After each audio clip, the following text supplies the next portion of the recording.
Hello and welcome to the morning sports briefing here on Sunday, the 4th of October.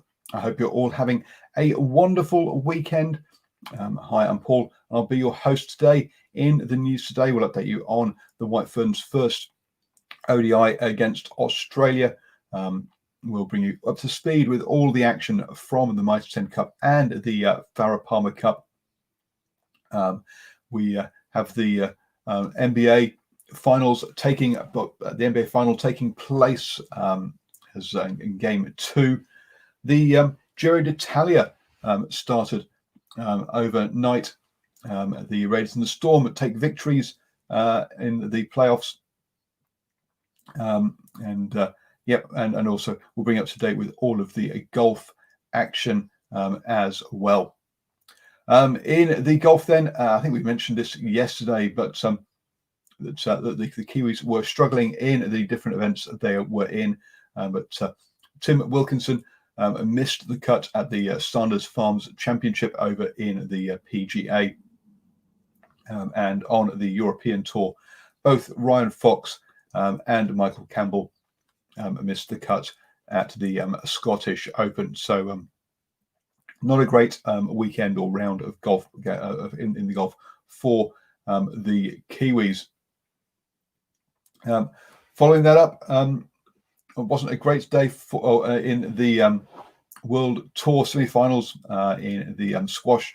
And Joel King has done very well to get to this stage, and she lost to Enaya El Hamane 18-20. It's a marathon first game there, or first set, 11-8, 11-2 in that one.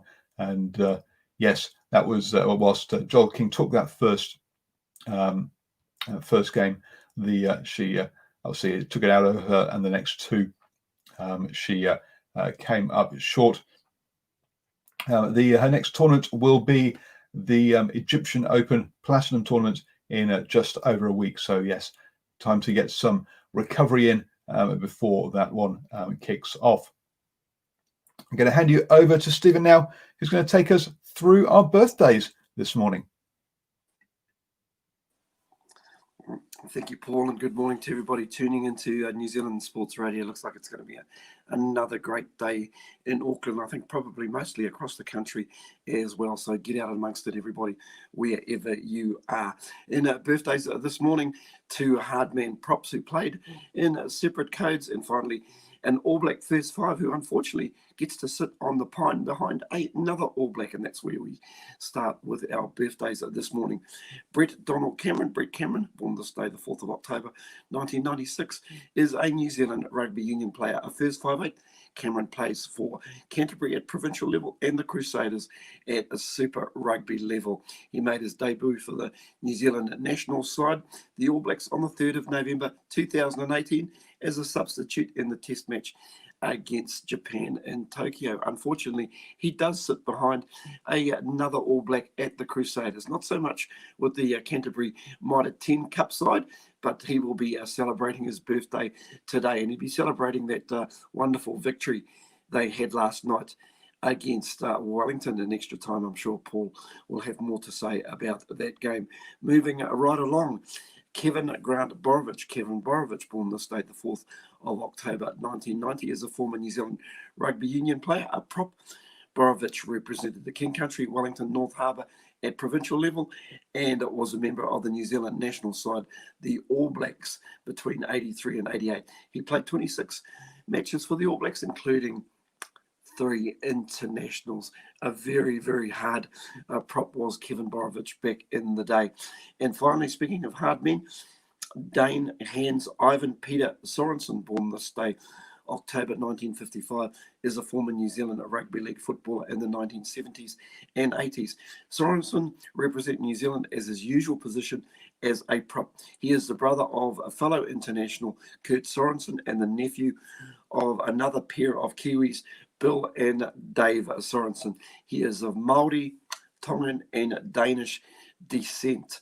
That's Dane Sorensen. So happy birthday to Brett Cameron, Kevin Borovich, and also Dane Sorensen. Have a great day, guys. I'll be back with league news shortly. Thank you very much, Stephen. Moving on then over to the tennis over in the French Open, and seventh seed on the women's side, Petra Kvitova beat Leona Fernandez. She was trailing 5-1 in the first set, but went on to win 7-5, 6-3 to go through there. The Australian Open champion, Sofia Kenin, also advanced with 6-2, 6-0. But eighth seed Ariana Sabalenka was beaten by Tunisia's Oz Jabeur 7-6, 2-6, 6-3 in that one. So another seed to bow out of the French Open. Over on the men's side of things, and Novak Djokovic is currently playing and leading 6-0, 4-3 in his match. Looks like he'll be going through there.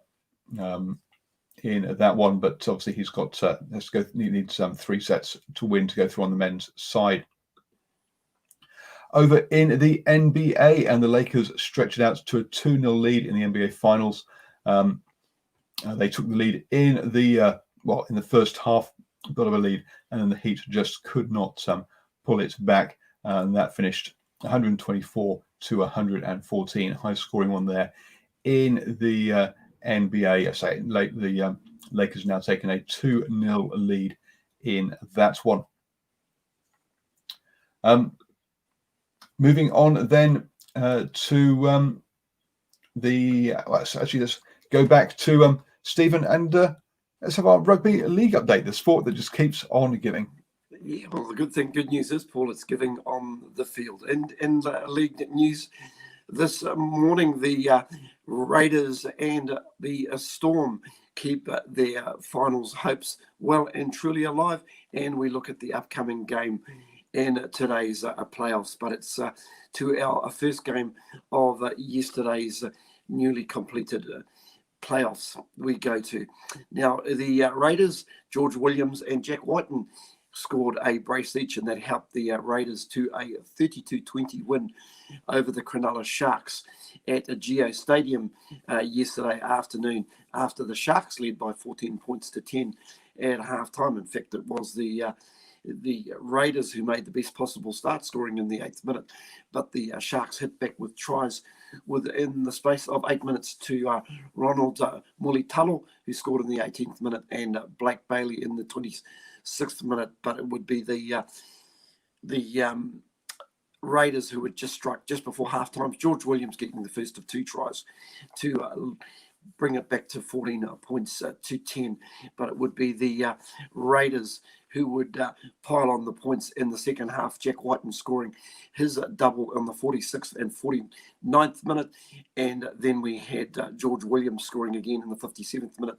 Elliot Whitehead getting the 6th try in the 66th minute. That pretty much wrapped it up, and only really a late try, Sione Katoa scoring in the 78th minute, giving the Sharks their 14 points. But that final score again, the Canberra Raiders 32, Cronulla Sharks 20.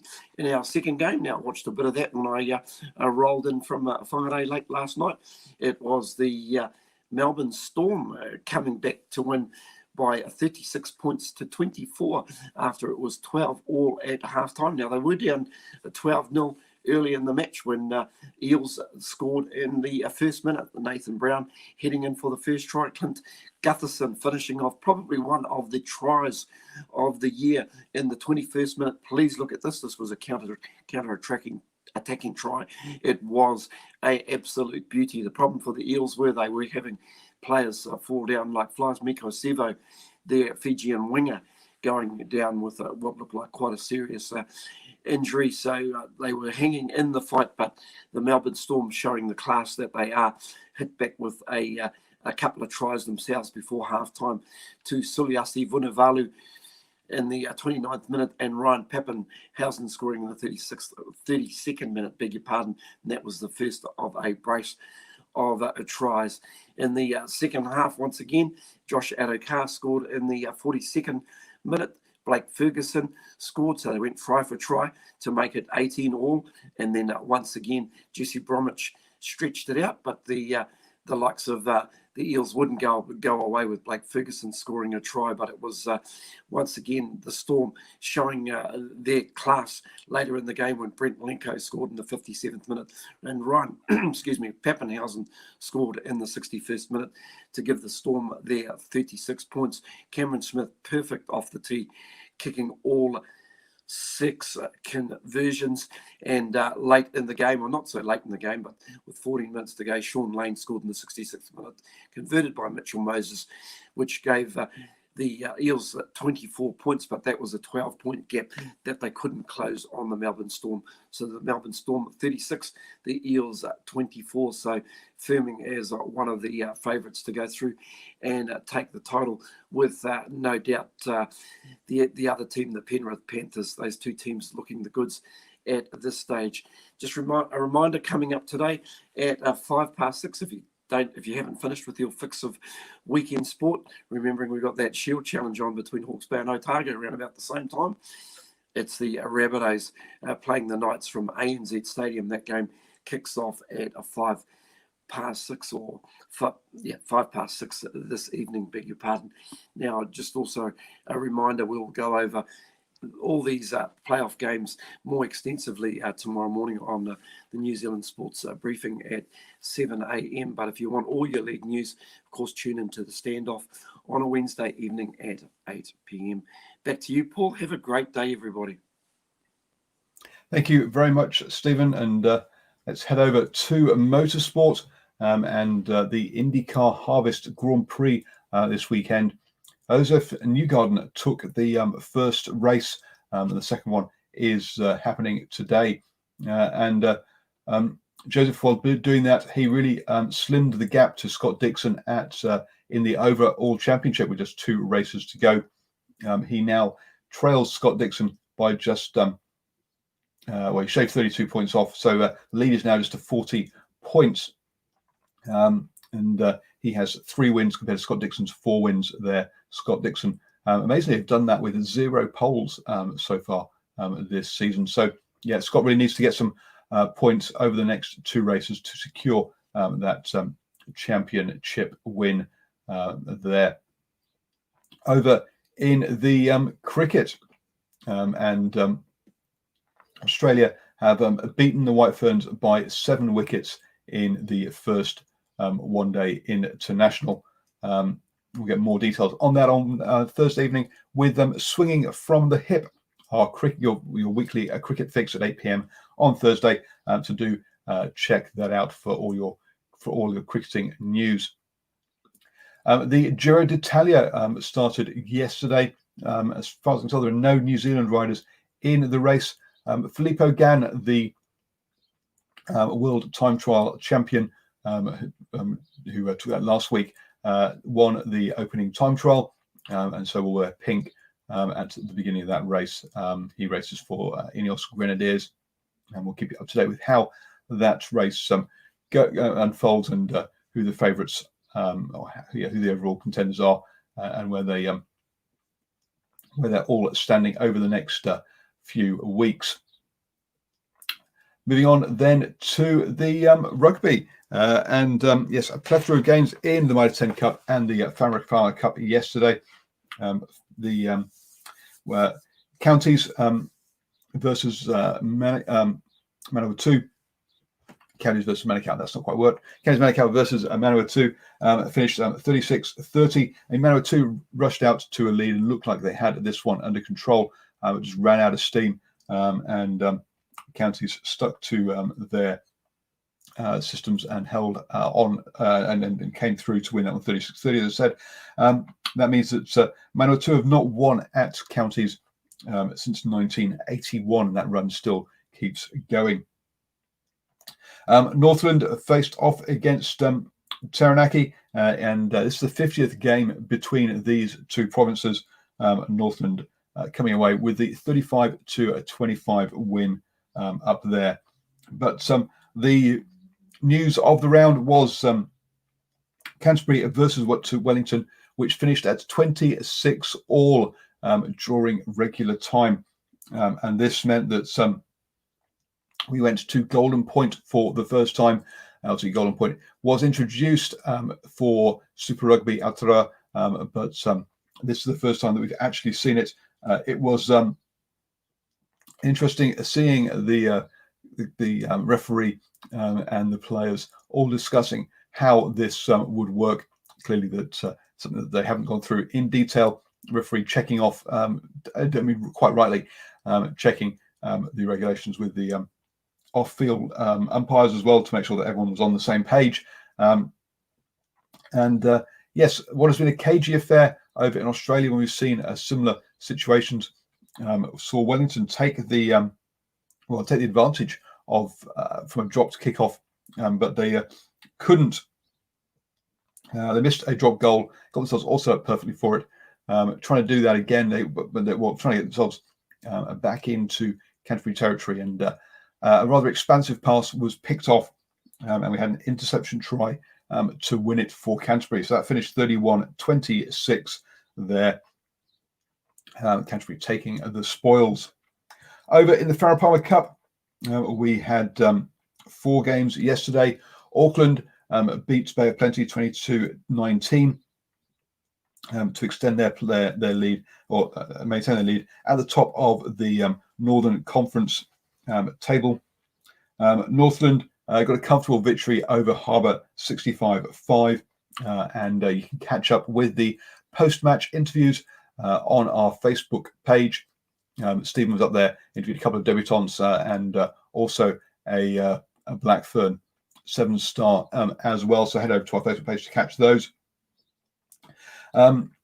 Waikato beats Counties Manukau 34-28. That's back-to-back losses now for Counties Manukau, one of the early season favourites in this one, and leaves them trailing Waikato by 6 points with 2 games left for both of those. So yes, tight there in that one. And then finally, Canterbury beat Wellington 54-12, which means that they've won 4 out of 4 of their games, topping the Southern Conference, and now cannot be beaten there. So they will top the Southern Conference and have a home semi-final in the Farah Palmer Cup.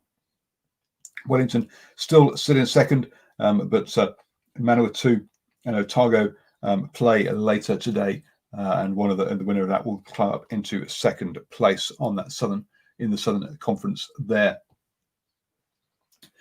You have now started the day the best way, up to speed with all of the important sports news. Don't forget you can listen to us on the go. Just search for New Zealand Sports Radio on iHeartRadio, Apple Podcasts, all your favourite podcatchers. And have a wonderful day, people. I'll catch you all tomorrow.